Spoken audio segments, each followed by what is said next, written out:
You've felt this before. That moment when you realize what you want most in life isn't complicated. It's not about success or money or proving something to the world. It's simpler than that. You just want to love someone and be loved back. And when you really think about it, everything else you've chased in your life was probably connected to this one need. The good job? You wanted to feel worthy of love. The nice home? You wanted a place where love could live. The effort you put into looking good, being good, doing good, all of it deep down was about being someone who deserves to be loved. This isn't weakness. This isn't being too emotional or too needy. This is being human. And if you're over 45, you've lived long enough to know that nothing else really fills that space. Not achievements, not things, not even respect if it doesn't come with warmth. You can have a full life on paper and still feel empty if there's no one who truly sees you, no one who holds you. When things are hard, no one you can be yourself with without pretending. And maybe you've tried to ignore this need. Maybe you told yourself you didn't need anyone, that you're strong enough on your own, and you are strong. But that doesn't mean you stop wanting connection. It doesn't mean you stop hoping someone will choose you, stay with you, see the real you and not walk away. Because here's the truth. We're built for this, not in some romantic fairy tale way, in a real, everyday way. We're built to care about people and have people care about us, to feel safe with someone, to share our life with someone who matters. And when that's missing, everything feels a little off, even when life is good. If you're enjoying this message, subscribe, leave a like and share this with someone who needs it. Now, let's continue. And the real reason this happens is not what most people think. Most people think wanting love means you're incomplete without it. Like, there's something wrong with you if you can't be happy alone. But that's not true. You can be a whole person and still want someone. You can be independent, capable, strong, and still wish you had someone to come home to. Someone who asks how your day was and actually cares about the answer. This isn't about needing someone to fix you. It's about wanting to share your life. And there's nothing broken about that. Think about the small moments, the ones that don't sound like much when you say them out loud. Like when something good happens and your first thought is, I wish I had someone to tell. Or when you're going through something hard and you realize how heavy it feels to carry it alone. Or even simpler than that. When you make dinner and it's just you. When you watch something funny and there's no one to laugh with. When you go to bed and the other side is always empty. These aren't dramatic moments. They're quiet ones. But they add up. And here's what. Nobody tells you. The need for love doesn't go away just because you're older. It doesn't fade because you've been single for a while or because you've learned to manage on your own. If anything, it gets clearer because you've lived long enough to know what matters and what doesn't. And love matters. Real connection matters. Not the shallow kind. Not the kind that's just about having someone around, but the kind where you can be tired, messy, unsure, and they're still there. The kind where you don't have to perform or hide or pretend you're fine when you're not. That's what people really want. To be known and still loved. To be safe enough to stop pretending. And this is where most people get hurt. Because when you want love this much, you start settling for less. You meet someone and they're not quite right, but they're there. And being with someone who's not quite right starts to feel better than being alone. So you ignore the signs. You make excuses. You convince yourself it's good enough. Maybe they don't listen the way you wish they would. Maybe they don't show up for you the way you show up for them. Maybe you feel lonely even when you're together. But you stay. Because the idea of starting over, of being alone again, feels harder than staying in something that's just okay. Does this sound familiar? And here's the thing. You're not weak for doing this. You're not desperate. You're just human. You're doing what people do when they're tired of waiting and hoping. But settling doesn't give you what you actually want. It just gives you the appearance of it. You have someone next to you, but you're still not truly seen. You're still not truly safe. You're still pretending, just in a different way. Because real love isn't just about having someone. It's about having the right someone. Someone who wants to know you, not just the easy parts. Someone who stays when things get complicated. Someone who makes you feel less alone, not more. And when you're with the wrong person, you end up feeling more alone than you did before. Because now you're next to someone and still not connected. And that's a special kind of lonely. So why do people do this? Why do they stay in relationships that don't feed them? Because the fear of being alone forever feels bigger than the pain of being with the wrong person. Because starting over at this age feels impossible.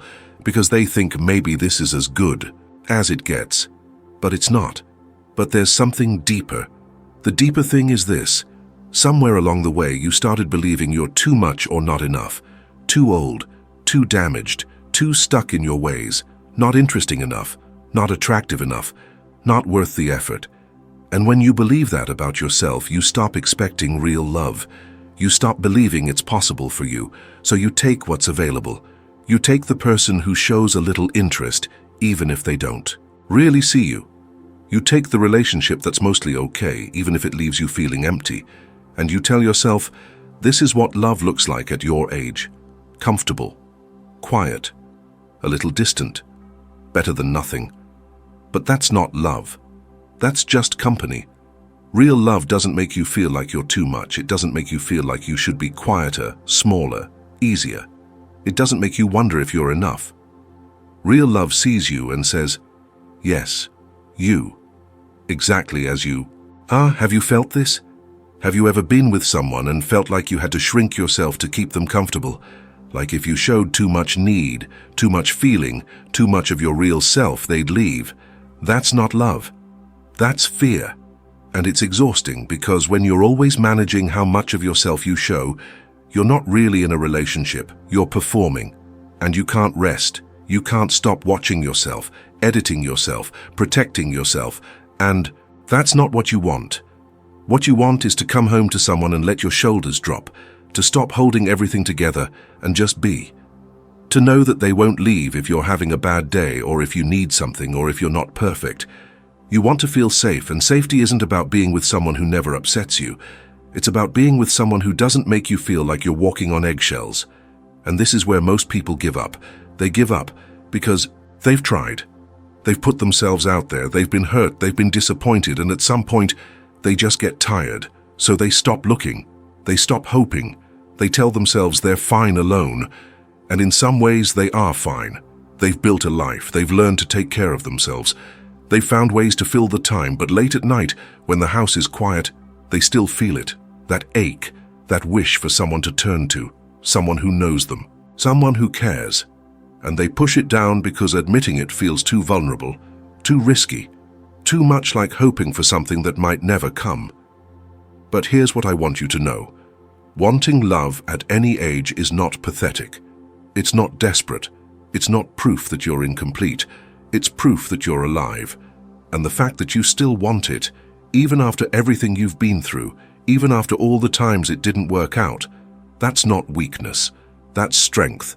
That's courage. Because it would be easier to shut down, to close off, to decide you don't need anyone. But you haven't done that. You're still here, still hoping, even if you won't say it out loud. Does this sound familiar? And maybe you're reading this and thinking, but I am alone. And I've been alone for a long time and I don't know how to change that. I hear you. And I'm not going to give you easy answers or tell you it's simple, because it's not. But what I will tell you is this. The desire for love is normal. The need for connection is normal. And you're not broken for wanting it, you're just human. And being human means wanting to be close to someone. It means wanting to matter to someone. It means wanting to give love and receive it. But it doesn't stop there. Because here's the other side of it. Loving someone is just as important as being loved. You don't just want someone to hold you. You want someone to hold, someone to care for, someone whose life is better because you're in it. And this matters because it reminds you that you have something to give, that you're not just waiting to be chosen. You're also choosing. You're also bringing something valuable to the table. Think about the last time you did something kind for someone, and they really appreciated it. How good that felt. How much it mattered to know you made a difference in their day. That's what love is. It's giving and receiving. It's caring for someone and being cared for. It's both. And when you're alone for a long time, you can forget this part. You can start to see yourself as someone who just needs, someone who's lacking, someone who's waiting to be rescued. But that's not who you are. You're someone who has lived a whole life. You've learned things, you've survived things, you've become someone with depth and wisdom and tenderness. And all of that is worth sharing. All of that is valuable. All of that is something another person would be lucky to receive. Have you felt this? Have you ever had a moment where you realized how much you have to give, how much love is still inside you, waiting for the right person? It's there. Even if you haven't felt it in a while, even if you've been protecting yourself, even if you've been alone so long you've almost forgotten what it feels like to be close to someone, it's still there, and the right person won't just take from you. They'll see what you have to offer and treasure it. They'll receive your care and give it back. They'll make you feel like loving them is easy, natural, safe. And here's the part most people overlook. The part most people overlook is this: you can't wait for love to find you while hiding who you really are. And I don't mean you need to go out and force yourself to be social or put on a show. I'm not talking about pretending or performing. I'm talking about something simpler. I'm talking about being honest with yourself about what you want. About admitting, at least to yourself, that you're not actually fine being alone forever. That you do want connection. That you do want someone. Because when you pretend you don't want it, you close yourself off. You send a message to the world that you're not available, that you don't need anyone, that you're complete on your own. And maybe you think that makes you look strong, independent, self-sufficient. But what it really does is keep people at a distance. I'm not saying you should walk around announcing that you're looking for love. But there's something about being open to it, about not shutting down when someone shows interest, about not immediately building walls the moment you feel something. Does this sound familiar? Maybe you've done this. Maybe you've met someone and felt a pull toward them, but then your mind kicked in. The doubts, the fears, the reasons it won't work. And you shut it down before it even started, because it felt safer that way. Less risky, less likely to end in disappointment. But here's the truth. You can't protect yourself from pain by never trying. All you do is guarantee loneliness. And I know that's hard to hear. I know you've been hurt before. I know trusting again feels impossible. But the alternative is staying where you are. And if where you are isn't enough, then something has to change. Not everything at once.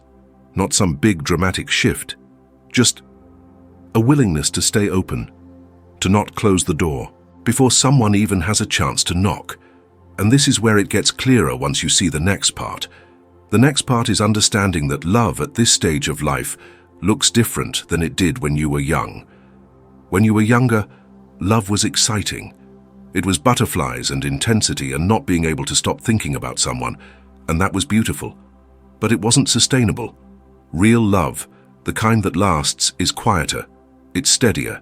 It's less about fireworks and more about feeling at home with someone. It's the kind of love where you can sit together and not need to fill the silence. Where you can have a hard day and they don't try to fix it, they just sit with you. Where you can be boring and tired and ordinary and they still want to be near you.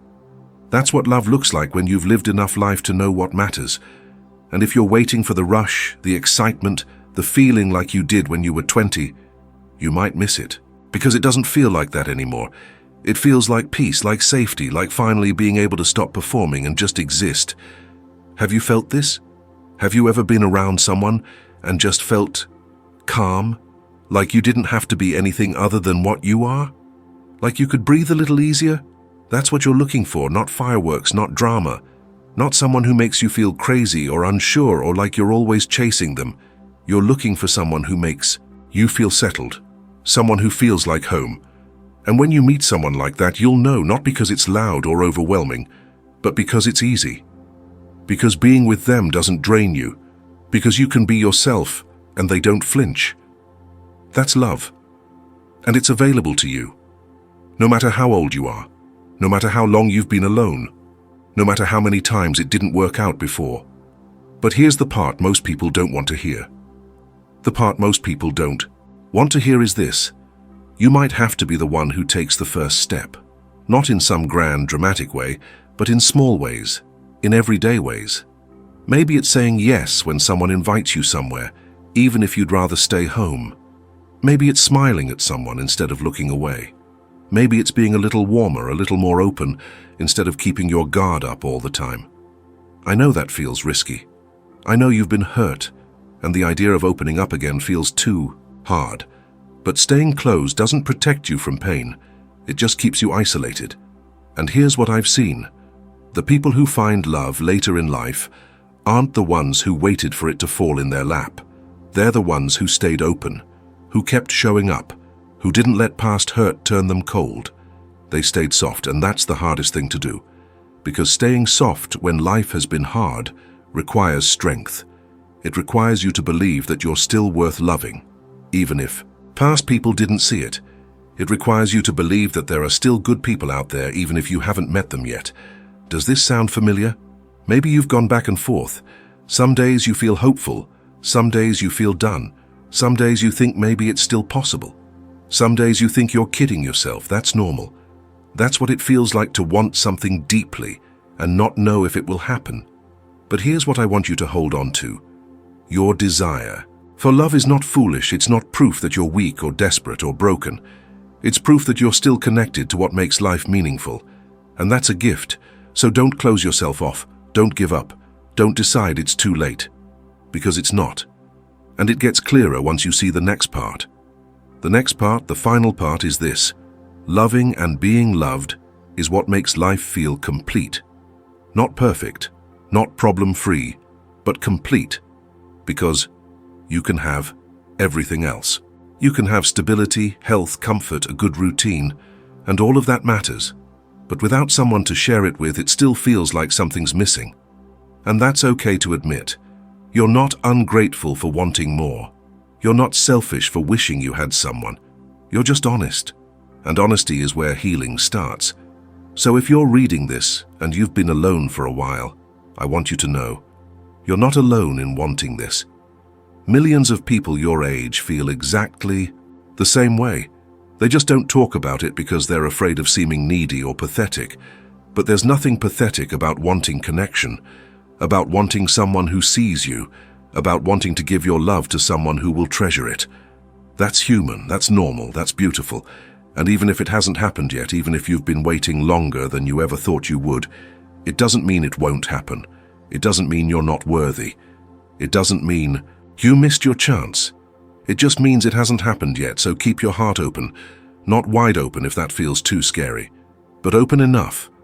Enough to let someone in if they're right. Enough to not shut down the moment you feel something. Because what every human truly wants is to love and be loved. And you're no different. You want to matter to someone. You want someone to matter to you. You want to share your days with someone who cares how they went. You want to feel less alone. And that's nothing to be ashamed of. That's everything. If this message helped you, subscribe so you don't miss the next reflection, leave a like, and share this with someone who needs to hear this today. You deserve love, and it's never too late.